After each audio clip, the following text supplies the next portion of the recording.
Astronauts to the moon. Ignition sequence start. 3, 2, 1. Houston, we have a problem. Liftoff. We have a liftoff. We copy you on the ground. You got a bunch of guys about to turn blue. What you're seeing here is a mirage. What's going on, everyone? It's Jaron from Jaronism, back with another video for you today. Should be a short one, as I am asking the question, is theoretical physics actually pseudoscience? Seems easy enough, but I don't want to simply tell you the answer. I'm sure you know my opinion, but rather I will provide you with the evidence and then allow you to formulate your own opinion or your own answer to the question. So let's get started.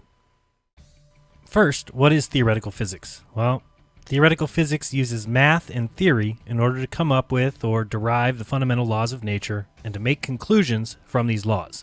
Yep, ideas and mathematics giving little to no weight to experiments or observations. Sounds fun, huh? Books have been written and questions have been asked because to some it has become obvious that physics has been stuck for years because the belief in beauty and math have become so dogmatic that it now conflicts with scientific objectivity. That a focus on mathematical elegance rather than reality has led the so-called science astray.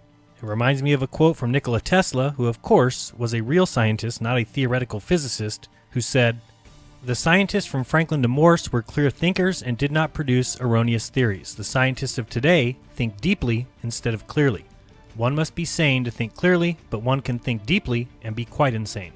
Today's scientists have substituted mathematics for experiments, and they wander off through equation after equation and eventually build a structure which has no relation to reality." Nikola Tesla.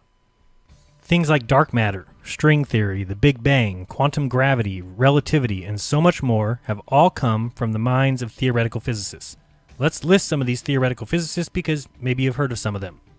Nicholas Copernicus, who formulated the Copernican principle that the Earth or human beings could not possibly be in a privileged position in the universe. Or Giordano Bruno, who told us that the stars are just like other suns. Or Galileo Galilei, who pushed the ideas of heliocentrism. Or Johannes Kepler, who came up with mathematical laws of planetary motion. Or Isaac Newton, whose cannon-shooting thought experiment gave rise to gravity.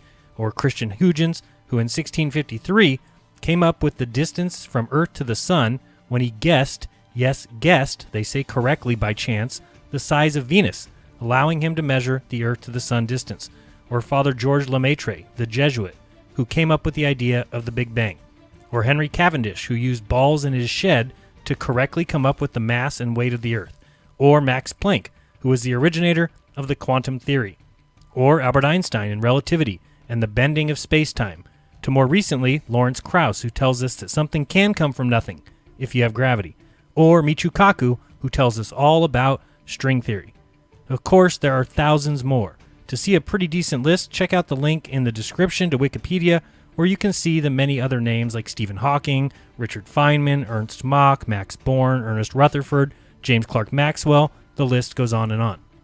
But I want to come back to one in particular to help us answer our question, and that is Michio Kaku.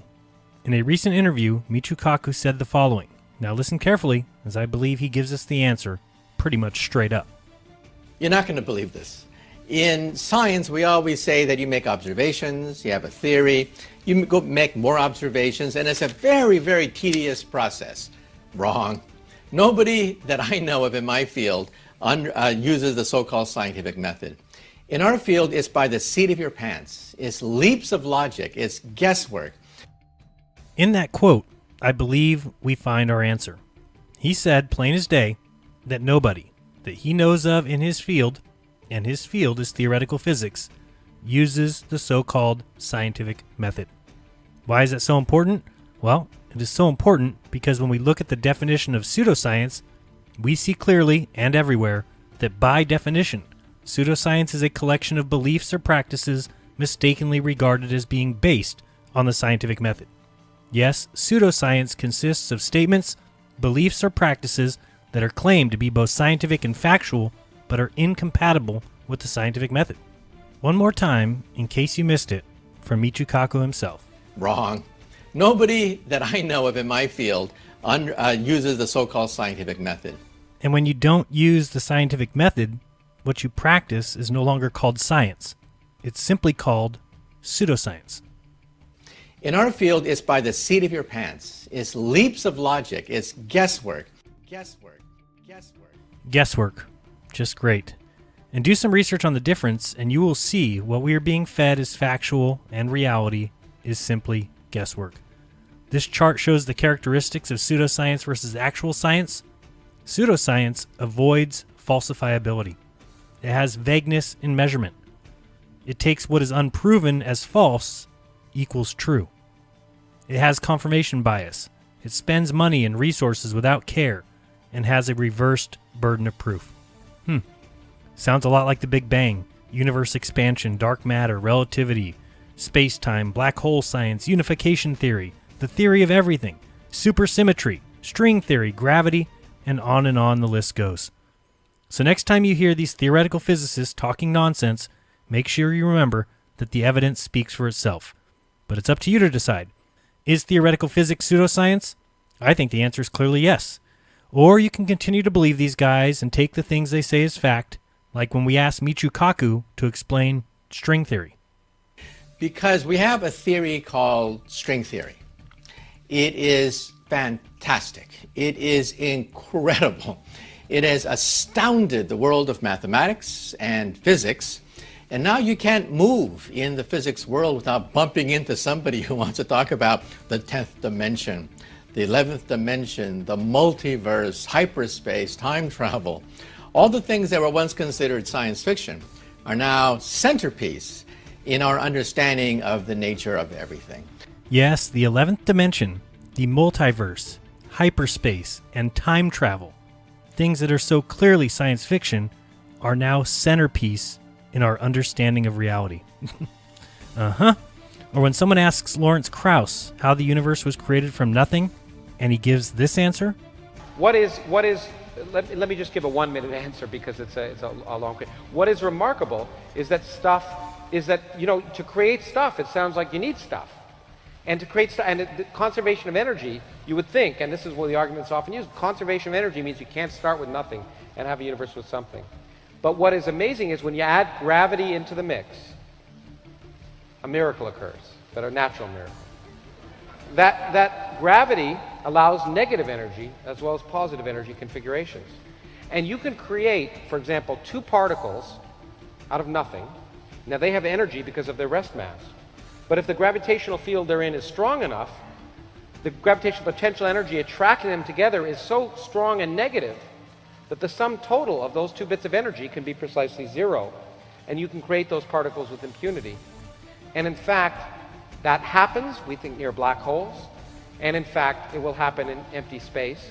And so in fact, to create stuff, you don't need stuff. You just need nothing. And in this case, quantum mechanics. Well, then you'll know that the reason these answers don't make any sense at all is because they are nothing more than pseudoscientific junk. Period. Of course, you're free to your own opinion.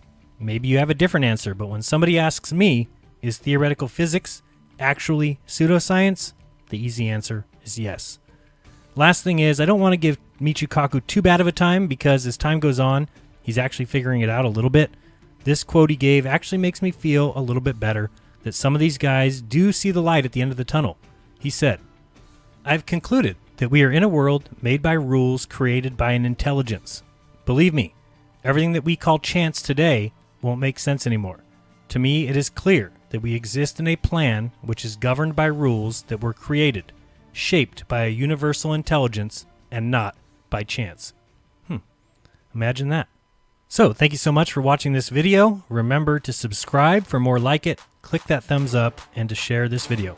As always, I remind you to do your own research because when you do, you'll never again believe what you've been taught. Till next time, this has been Jaronism. Peace.